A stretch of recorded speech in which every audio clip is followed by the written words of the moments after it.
lost in this hole, the turn in the bowl, sleeping some fragments of life from me. Episode 37. Is he? Yeah, 37. Is that what it is? 37?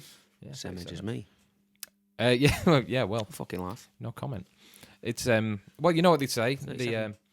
What The do they say? 37th podcast is always the best. It's the start, it's the beginning of the end. So brace yourself. Yeah, no, I mean that's not bad going really. 37 For us? times, yeah, 37. 37, yeah. Yeah. Well, it started off a bit different, didn't it? But we're here. We've evolved. You know, we evolve. We're fluid. We're fluid, yeah. I've had some good comments lately. People say they enjoy it. I was quite taken aback, really. You what? Yeah, it does happen What? that, like, at gigs and whatever, and you bump into people and they go, "I love the podcast," which you assume they're talking about another podcast. You got us confused with somebody else. The Chuckle Brothers have a podcast out as well. What's he called? No, the big Joe Rogan. That's it. That's the. Big Or does he one, like it? Oh, he loves it. Has he sent an email? Yeah, he sent an email. It's like, I want you on, guys. What's your secret? Yeah, well, he's king of the podcast, isn't he? That guy, Joe Rogan. What he sold it to someone? Did he? For like something ridiculous, like hundreds of millions.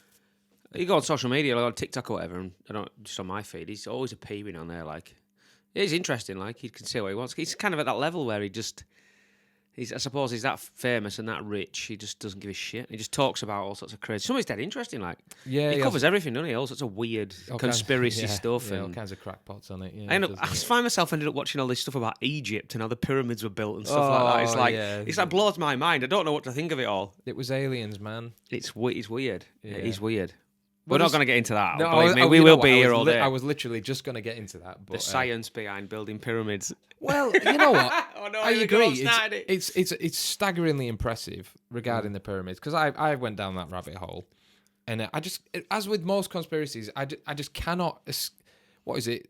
Occam's razor? Is that the like law where the theory with the least amount of assumptions is often like that's the right one. That's what happened. Right. So what? It's less like I think it's more plausible that whatever they had going on back then, they were just shit at engineering. Giant people.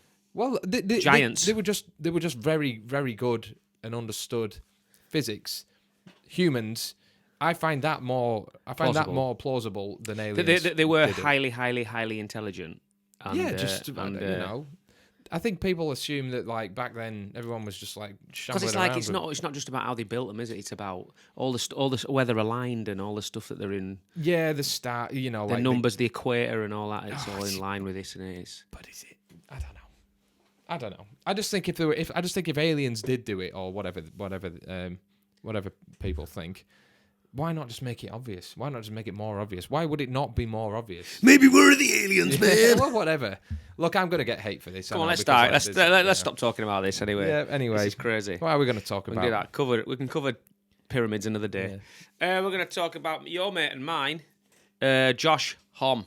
Yeah. Well, Is it Homme? Homme? Josh. Josh Homme. He made a. I actually kind of not often, but I agreed with what he had to say on the subject. Actually, it was an article. Great podcast. I think he was on a podcast. I can't Was remember he? what it was. Was it? I think it He was. won't come on this shit, would he?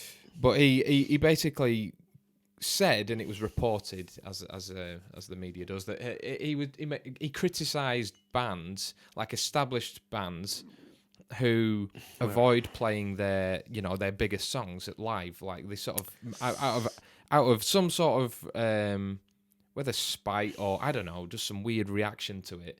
And he basically said that he's obviously quite a connected guy, and he talks to these sort of bands, and they show like quite a lot of disdain for the songs that that made them megastars. That's interesting. I mean, I can understand completely. Well, nothing's ever made us megastars, so from that point of view. But in terms of being in a band that plays the songs over and over and over and over again, I can completely understand why you would get fed up of it. Yeah. It is your job, though. And I do find that when you play them... To be honest, I don't know, actually. I do like... I mean, it's not so much getting fed up. I don't get fed up of playing the same songs. I don't get fed up of playing Ratio or China Plates. I just sometimes have more of a desire to play new stuff. Yeah. because that's exciting to me. And you can't play it all. And you can't play it all. And maybe maybe there are songs that of ours that are popular amongst our fans. That to my mum. Yeah, to my parents. That, literally dozens of people like dozens. It. And they say, and they want to hear these songs, but that I actually just not.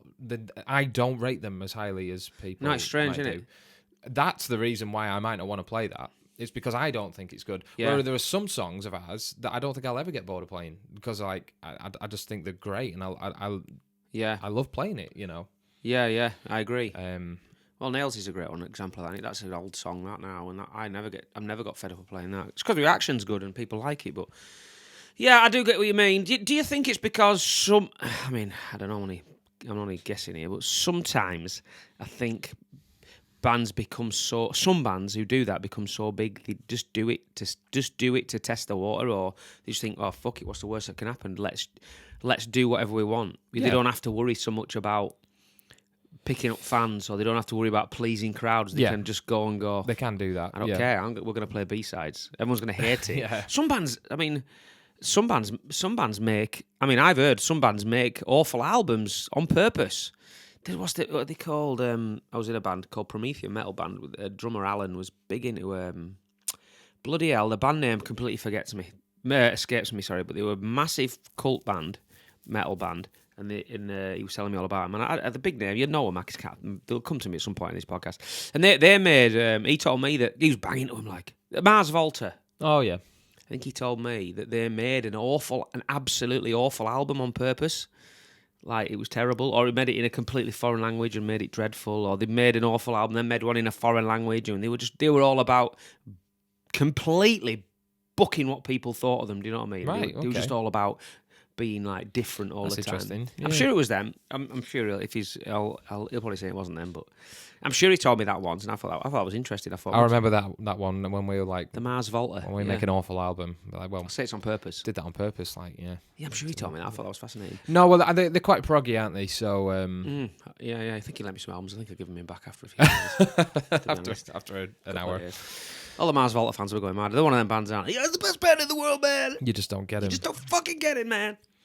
Yeah, not American, of course. I don't know. He made some good points. Did Josh Homme? He said he made a very good point, and he was acknowledging that no one knows and Little Sister and all that. He was like I know I'm going to play that at every gig I ever do from now on. That is, and he's like, that's fine. I've got no problem with that. But he says you need. I never really thought of this. He says that you need a kind of a base. I can't remember what the terminology he used, like a sort of base, like on core of the on a set. plate, like the rice on your plate. Do you know what I mean? The plate, the plate itself, the table, the plate. He was using food analogies. I like him already. A lot better than I was. A lot better than I am. And he was like, you need that. You need your rice. You need your mash or whatever. Yeah. To decorate with the like, I wasn't expecting that to something different. He's like, whereas if it's just the random stuff every single time, then he says that can be confusing, and it just kind of, I don't know. You can go a few ways, can't it? You can get Josh Homme is in a great position there, where obviously, I'm not going. I don't want this to come out the wrong way, but his biggest songs, he has what. I don't really follow him, but arguably to somebody like me, I suppose I'm ideal to comment because I'm not into him. To me, he has about 3 big songs. Your average man on the street, unless you're into him and you'll go, you're wrong there, Barry, because they've got loads of big songs. I'll go, well, to me, because I'm an outsider, he's got 3 or 4 big songs that I know because I don't really listen to him. But he's in a great position there where he has to play them, and he can play other stuff. Whereas you get acdc, and they are sort of. They are a massive repertoire of massive songs. Yeah. One of the few bands in the world that kind of... That spans decades. Yeah. I suppose so. I think no, but that's the point. Like, I think Queens of the Stone Age, not really it's talk about them in particular, but I know they had that, like, a couple of big albums. Was it Songs for the Deaf? And what was the one after it? But they had like a commercial period where they were like, really sort of everywhere. Was it like 2000? Early 2000s, yeah. They're on MTV constantly. I should be on here, won't he? Commenting. You don't know fuck all. You don't know nothing. And basically, so it's quite a condensed period. I don't know, they've been active a long time, really successful. But yeah, bands like your ACDCs and why not? Let's mention them again. Kiss. They've got careers that span decades, and they've kind of been at the height of their, for a long time. So it's like. But it's odd though, because I suppose in a way I'm kind of wrong really, because ACDC are guilty of that, because they never play. They never play the other songs that people want to hear, do they? They play the same songs all the time, or mostly anyway, with the exception of playing new album tracks. Well, yeah, I mean, the bands like that. Yeah, I mean, there's other factors that go into it, isn't there? I mean, I know there's certain songs that we don't do on tours anyway, because the taxing on your voice. Well, that is very good point. Yeah, that is a good point. Yeah. And it's got nothing to do with how popular a song is or anything. It's just like, well, that. Imagine having to. I don't know how John O does it. Like, some people might say he can't do it, but he obviously does do it. He sings for 2 hours every night on a 2-year tour. Yeah, but I mean, they're not. These days, I think they'll do like maybe 2 shows a week. It takes them bloody days to set. I suppose it does. To set all them bloody statues and trains and whatever up, whatever they take around with him. Yeah. So it's a little bit different now. But back in the day, yeah, they would have, they'd have been ridiculous. Yeah, but yeah, shrieking his little Geordie heart out. Yeah, but yeah, no, yeah, it's a strange one. Some bands I have heard. You do worry, don't you, as a band, when you go on tour or you go and do shows, you put the set together and you think, it's hard to know, innit? You've got to separate your own, what you feel is good for the crowd, is good for the crowd to see, and then what you feel they want. You think, this is going to be banging, we're going to love it, these songs are great, I have faith in these songs, and we're going to play our art out playing these songs, and they're going to love it. And then you go and you play them, and then it's like, sometimes it's like, oh, fuck, was this the right decision? Because you always want to move forward as a band as well, don't you? You always want to, like... Yeah, you can. To a degree. Well, there's that. I don't know. I mean, thinking back on the article that I read that sort of prompted this, maybe he wasn't always talking about necessarily, like, huge bands, Maybe he just meant any band at any level, and you've got an audience in front of you, to avoid playing the songs that sort of grab that audience in the first place. Maybe it's a bit of a kick in the face. But yeah, it's just interesting. I don't know. It was just a kind of interesting point, and interesting to hear his take on it. Because if I'm honest, knowing what I do know about the guy, I would have thought he'd have had the entirely opposite opinion. I'd have thought he'd have gone, play what you want as an artist. You know what I mean? Play. Yeah. So it was interesting to hear that. Yeah, you do form. Well, yeah, you do form an opinion. He is an easy guy to form an opinion on, I thought. But yeah, obviously that's fair. No, that's. I agree with him. I completely agree with him there. Well, I mean, our kind of more popular songs. Well, I mean, we do leave them out of the sets occasionally, don't we, for different purposes, because we don't think they'll go down in certain settings. But we got so many. We got No, but the songs that we consider. Ratio, for instance, that's the obvious one, isn't it? Well, I don't know really, because everyone's different. There's a lot of people that have jumped on board in the last year, 18 months, and they kind of, I would say that their idea of what our most popular songs are, it's much more recent stuff, and then they probably look at all that kind of stuff, Ratio, Tokyo Nails as like older stuff, all the material.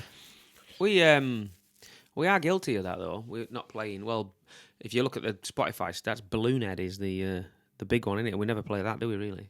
Not often. It's more a festival kind of thing, and yeah, it's weird. Yeah, I don't know. I mean, I certainly wouldn't put that in the top 10 in my top 10 songs that we've written at all.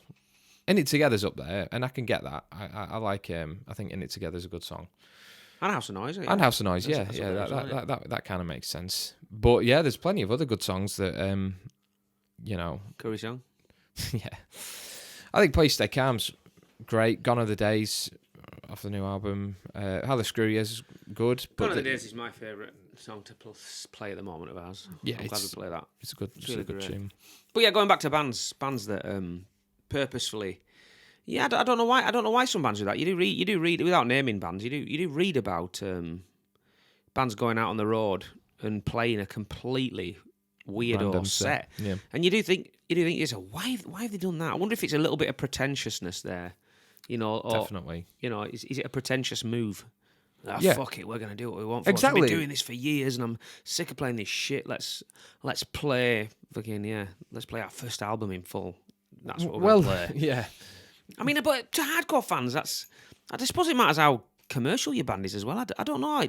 To some hardcore fans, that might be the most amazing thing they've ever seen. Exactly. That's the thing. A band's kind of demographic, really. You've got your hard, you've got the hardcore fans, and then you've got the more casual fans. There's a band I really like. You'll probably know who I'm on about. I'm not going to mention any names. Loved them for a long time. But I've seen them a lot, and there's certain songs that are their hits, the big songs that I would gladly never hear live again. You know what I mean? It's like you know who it is, and I love him, and I know there was a time I loved them songs, and I still do, but I'll never listen to them just because it's like I don't know, I just heard it too much.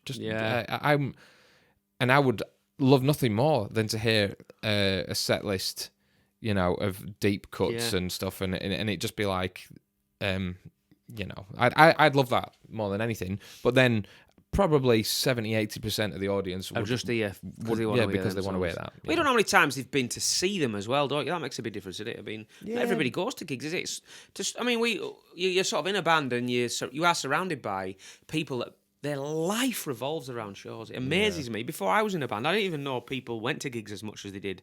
It was their thing. I was like, so some people, it's like, oh, I'm going to go and watch such and such. Oh, I've treated myself to a ticket. I've not been to a gig in 10 years. Or, they go once in a blue moon. And those people really do want to hear that. They do, yeah, you're right. Yeah, they want to hear. That's it. They've saved up for a ticket. Because the tickets are that expensive. People can't go all the time, can they? Yeah. So. But then there's other bands that, like, I would say is the opposite way around. I would say, like, 80% of the fan base is like that, and they go to hear the different things, so it tends to be more on the kind of proggier side of things, if I'm honest. Bands like Rush, Marillion, Porcupine Tree, any of that kind of stuff, Dream Theater. I'm right in saying that. I mean, I like a bit of prog. I'm not hardcore. I don't live my life listening to it, but I would say as an assumption that a lot of prog fans, they revel in that. Yeah, in the weirdness. Yeah, exactly.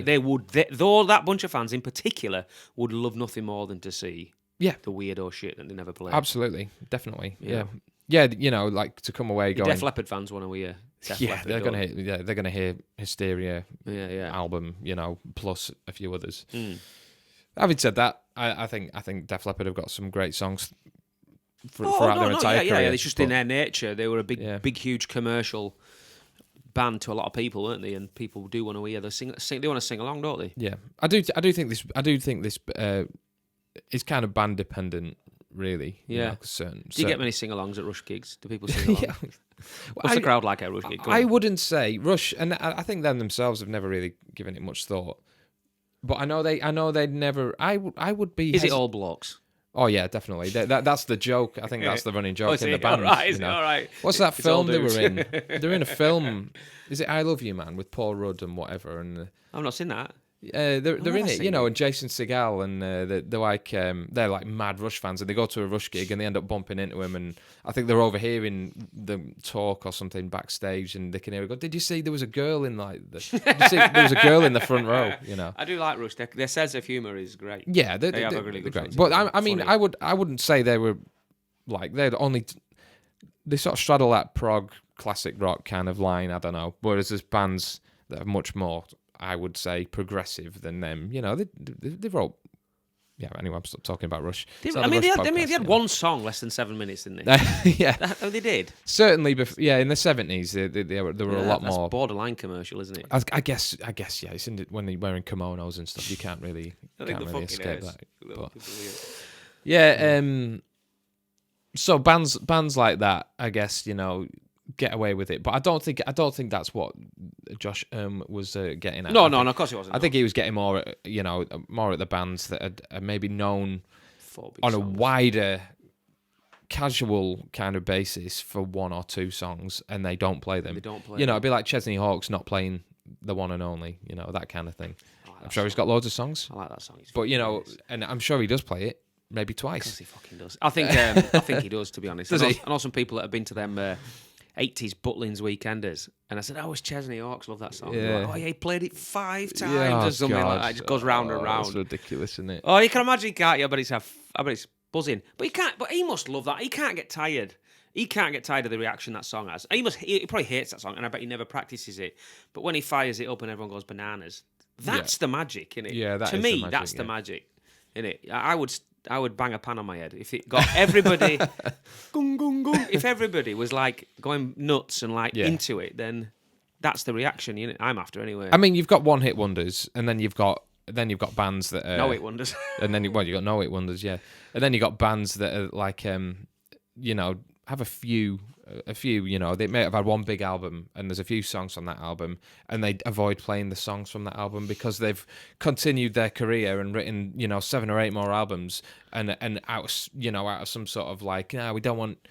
That's not who we are anymore. Exactly, you know, they sort of that's they sort of pretentious, shun it a bit. I think that's the point that he was sort of making. Well, but, I mean, I'm a little bit. I have to make when we write our set. I have to make myself.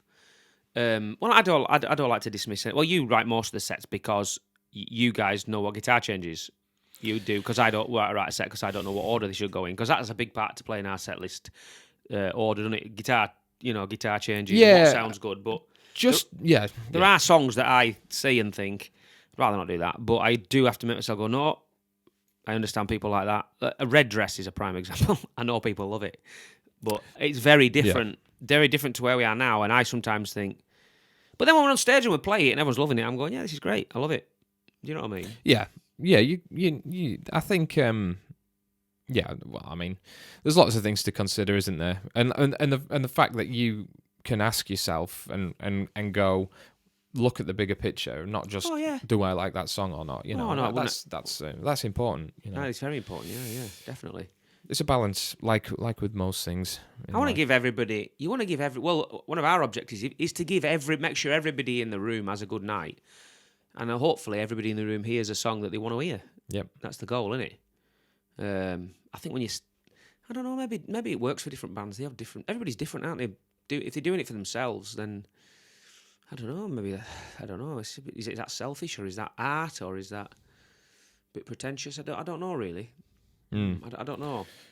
You'd think that if that was their nature and that was their behaviour, that would have come through before, and it would attract the relevant fans that don't mind it. Perhaps. Yeah. They know, well, this is what they're like, isn't it? They're a bit weird, and we like that.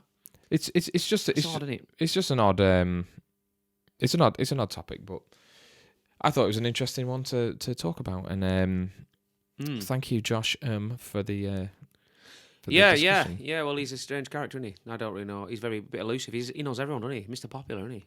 Mr. Cool. You know, He's big fan of Dave Grohl, isn't he? Well, he was in the band, wasn't he, Dave Grohl? I think he did that album, the songs for the deaf. And then you got the other band, don't you, that he's connected with? What's the other one called? Eagles of Death Metal. There was them 2 bands that came out around the same time. Eagles of For Death- me, I don't know. I'm not sure what he's got to do with them, because I know he's not in them. I think he's just mates. I think, Is well, at he, the really? time, again, Ash will probably clear all this up in the comments, won't he? At the time, I seem to remember him kind of bringing the band to relevance, To the fore. to the fore, like, and then Yeah, he's Jesse Hughes, it's called. That's He the looks guy, a bit yeah. like him. Doesn't yeah. I he? was going to say, well, they both Cowboy look shirts and similar. ginger hair, innit? Yeah, what do they call it? Desert rock. Oh, Isn't it? fuck, I don't what know. do they call it? Just Desert rock. Yeah, desert rock. Yeah, yeah. Oh. I know what I call it, but we'll leave it It's at that. before 9 Yeah. o'clock. No, it's all right. It's all right. It's all Oh, I right. like his big songs. They're good. It's just not. It's not my. It's not your cup of yogurt. It's not your cup of sand, is it? Yeah, no, not my cup of sand. Yeah, June rock. Yeah. Other news. Other I news. thought I'd mention while we're here. Clear that up anyway. We're off to Northern Ireland and See the Ireland wizard. for some dates. For doing some gigs in over the water for the first time in years, really. You know, and we've been promising this to our Irish chums for a long time. So we're doing just a handful of dates in December 2023. Yeah. And the dates are as follows: Belfast. Mm-hmm. We're playing. We are apparently playing the Limelight See, I thought Here we go. we were playing somewhere else, but we're playing the Limelight. There you So go. Belfast Limelight, and that's on the 15th of December. Yeah, it is. We're playing Cookstown, the railway bar, Of course we are. which is Gonna melt some faces in there. going to melt some We've absolute got fucking faces roof there, yeah. insurance. I think that's not a very big place, so that's going to be a good night. Be sweaty that one. And then we're heading down the road into Dublin, and we're playing Whelans on the 17th of December. Have we played there before? No, Is- never oh. that one. I think it was Where did we play with Voodoo Fireboys? Lounge, I wanna Voodoo say. Lounge. Could have Voodoo been that Lounge. place, yeah. But it's going to be great. Really can't wait. It's been a long time coming. It has. And if you were over there, please share the word and Spread the love, spread the love. if you like. And it's going to be really. I've just got a good feeling, you know. Every time I've been over there, it's been great. They love it. It's always a great atmosphere over there. We played the Diamond. We've played Voodoo Lounge. Played. The people are very much our people. Anyway. Yeah, put it yeah. that They way. love a good rocking night. Don't they? Love the crack, and it's a good. Not in the same way that people from some other cities we play love the crack.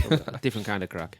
Different kind of crack. Different kind of crack entirely. But no, it's going to be great. So you know, if you're over there or you fancy it, Yeah. get Go a over. ticket. Or if you've never been, get Head yourself a over ticket. for something Get on the different. ferry. Get yourself A away. few sherbets on the ferry. Oh yeah. One of them, innit? Yeah, I'd advise the ferry from. Is it like from the Stranraer Peninsula, yeah. like Cairn Ryan or whatever it That's is? right, yeah. Do that one and not the Liverpool one because that one's like 8 hours long. Is it? Yeah, and a bit choppier. Fucking hell. No, I'm not. Some not choppers fan on the of Strand around, one and all, to be honest. But yeah, it's going to be good. So yeah, thank you. If you've not, do the whole like subscribe thing. You know. Yeah. Standard YouTube stuff. And if you're listening elsewhere, do whatever you need to do to follow this. But we'll be back next week With more news. with some More more nonsense. music related nonsense. Ciao. Ciao.